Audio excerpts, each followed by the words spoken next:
Namaskaram Sadhguru. This is regarding trust. Suppose a person broke the trust several times, how can we trust him again? You need to understand, trust does not mean somebody has to behave the way you expect them to behave. Trust means whatever they do, it's all right with you.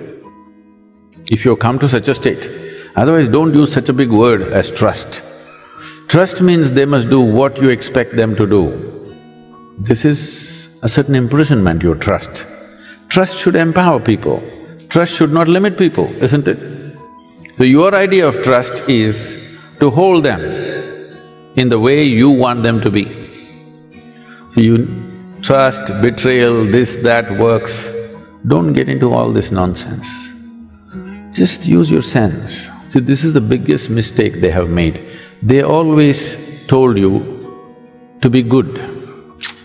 Once you're good, you have all these expectations from everybody else. See, first of all, they told you God is good, God is compassion, God is love, God is so many things. Leave what other people have told you. Let's say you know nothing of this nonsense from anybody. You paid attention to creation. You looked at a flower carefully. One thing you can see is, whatever created this is of tremendous intelligence, isn't it? Yes or no? Not necessarily something as pleasant as a flower, you pay an attention to an ant that's crawling around. The way it's made, incredible intelligence or no? Yes or no? But nobody told you God is intelligence. If they had told you God is intelligence, we would have had a more sensible world. So, don't get into all this trust business. Handle your life and relationships sensibly, because these things will create expectations which no human being can fulfill. And simply, struggles will happen, endless struggles will happen. Trust means, I trust somebody means, whatever they're doing, I trust them. No, I trust them means they must do only what I expect them to do. This is not trust, this is a soft imprisonment, you know. It's still not come to India maybe, but everywhere else, they got collars for the dog, electronic collars. No more chains, the dog will be right there, it'll never leave the boundary, because if it crosses that boundary, there'll be a shock. Okay? In America, it's become very common. It runs around only in your garden, it won't run anywhere. No fence, no chain. But the dog cannot run out, because if it steps out, why are you making faces? It's called Lakshman Rekha in India. If you cross that, there'll be trouble. So that's what she's talking about in the name of trust. If you cross it, there'll be trouble. Don't get into this dog tag kind of trust. If you really trust somebody, whatever they do, they may be doing it in their own understanding of life. Everybody is working according to his intelligence and his understanding, isn't it? Right now, probably that's all they're capable of. If you can evolve them to another place, fantastic. If you cannot, then you must see what to do. But do not bring in such words of trust. Trust should not become a way of capturing people. Trust should be a way of liberating people, isn't it?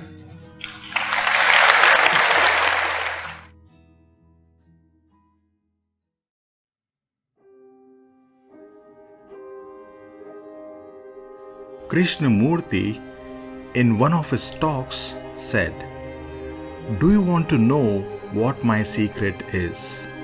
And the whole audience was like, "Oh yes, please. That's what we were waiting for. Tell us the secret of your happiness. Tell us the secret of your joy, the secret of your peace." Krishnamurti said, "I don't mind what happens. This is what my secret is, that I don't mind what happens, which means I don't resist what happens in my life, which means I accept what happens in my life unconditionally. This is my whole secret, and there is nothing more than this." So you see, this is the secret of all enlightened masters, that they don't mind what happens. And this should become your secret of life too, if you really want to go beyond all problems. The nature of this world is such that it keeps throwing challenges in everyone's life. There is not a single person in this world who has got no problems in his or her life. Apart from enlightened beings, everyone has problems in his life. I can hear you say, "You don't know my problems." If you knew the nature of my partner, you would understand that my problem is really real, that my problem is such that it justifies my sorrow and suffering. I can hear your mind say these things.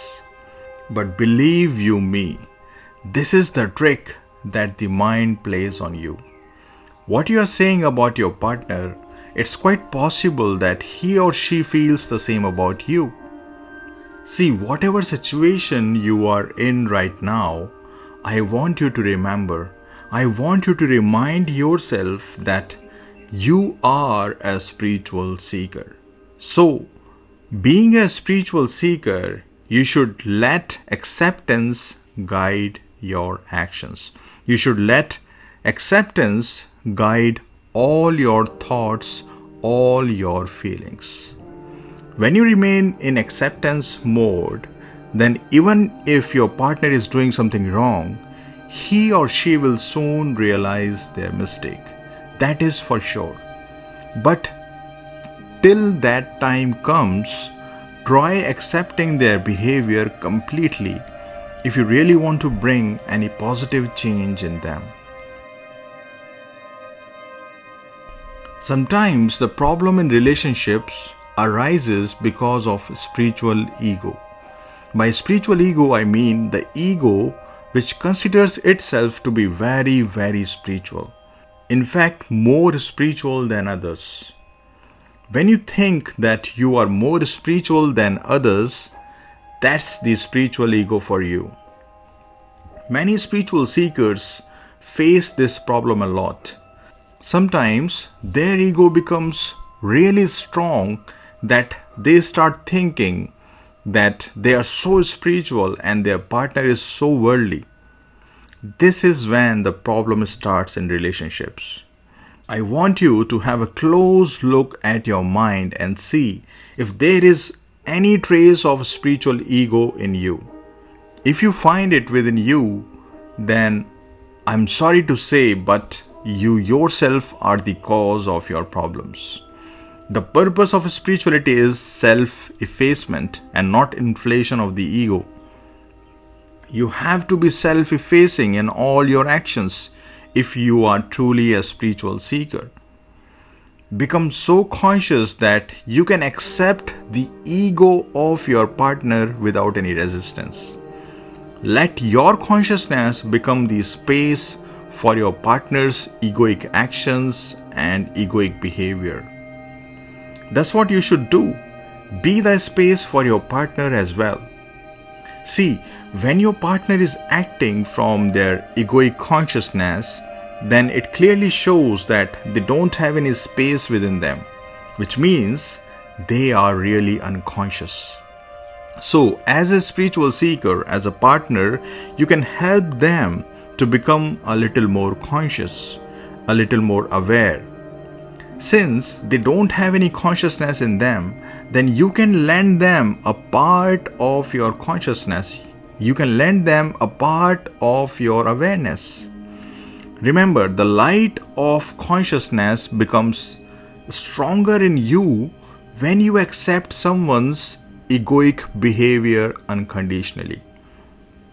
When you accept someone's egoic action or behavior unconditionally, then you come closer to your own divine conscious nature.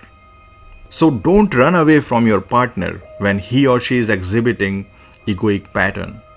Instead, be patient with them, knowing fully in your mind that they are like a patient who needs your healing energy, who needs your healing consciousness badly.